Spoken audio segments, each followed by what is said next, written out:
This is Doc Higginmeister's writing project. We are finding the reasons for writing. This is episode 6. Today our topic is going to be about voice. Voice and the great raindrop race.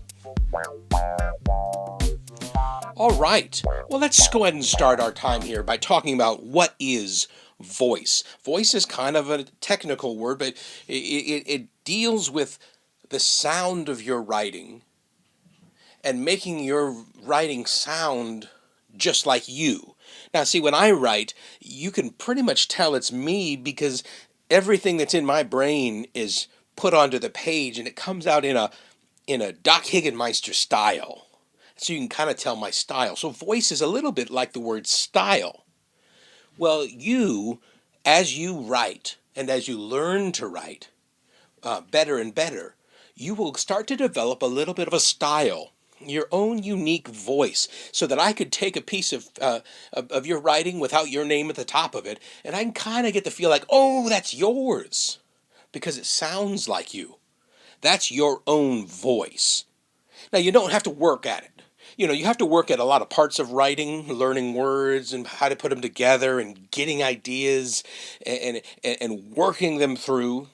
But voice kind of comes by accident. You don't focus on, now I will get a good writing style, a good writing voice.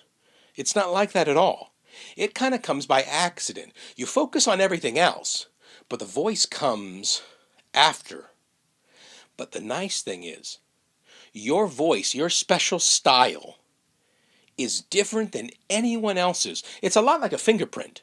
Your fingerprint, the creases in your finger are different than any other human being on earth.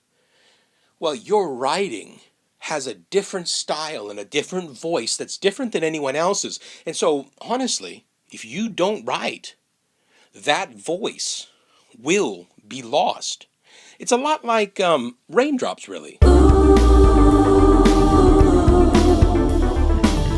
I was thinking about, as it was raining and different drops were hitting the windshield and coming down, and they were kind of going different paths, and some of them get stuck in the middle of the windshield, kind of in a dry patch of the windshield, and some would land in just a way where they would hit another raindrop, and they would race down the windshield all the way to the bottom. And I realized, boy, the experience of those two raindrops was very, very different. That's kind of like voice. The experience that you have is very, very different than mine. And so when I write, I'll sound like me.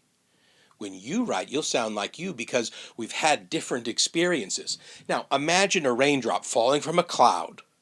Well, one raindrop might fall directly into a pond and go into a river, hit some rocks, and slowly go down the mountain. Some might hit a tree and bounce off leaves, and then hit the dirt, and then soak through the dirt and down into the rocks underneath the dirt. Some might land in the mouth of a little boy who's got his mouth open trying to catch raindrops, and it'll go inside of him and have to go through that whole process. Every single raindrop goes a different journey. If a raindrop is coming down and it's going to hit a mountain, if it falls 1 inch to the left, it will go down one side of the mountain. If it falls 1 inch to the right, it will go down the right side of the mountain. There are places in the world where there are mountains where if this happens, the raindrop will either travel thousands of miles down a river like the Yukon River in Alaska. And that's a huge, huge, huge long river. Or it'll take a short river straight to the ocean. It all depends on where it lands, and it depends on its journey. You see, every raindrop, as it races down and down and down by the force of gravity, has a different experience. And so if it could tell a story, it would have a different voice. If we were to think of every person in the human race as a raindrop, they all have their own unique stories. They have their own unique voice. Well, I don't want us to miss out on your voice. I want to hear your stories. It really is very important for you to not let your voice be missed. So, since this is so important, we put on our action music. Last time I had you writing a family story. Why did we do family story? Well, it's because it was in the family story that you knew all the details, and it's easy to write about things that you were there and you felt it, and you can give all the information of what you did and what you said. Well, when you add a family story to another family story and another family story, maybe in a little special notebook, maybe like once a week, you just choose something fun from that week and do a little story. Not a huge thing, but a small thing. You do a little of that each week, and pretty soon you've got what I call a family history book. Now, I know history books, some of you think they're interesting, most of you think they're probably not super interesting. This isn't that kind of history book. This is a history book where everything in it is important to your story. It has your voice. For our action point today, I'd like you to take the stories that you have from your family and stack them together and write your own personal family history book. What you'll find is the more that you write about yourself and your family, that the easier it is. And then as you write, you're going to find also that your voice is in there, and you can give it to someone, and they're gonna laugh with you when you wanted them to laugh, because you put yourself in there and you said your little jokes that you say.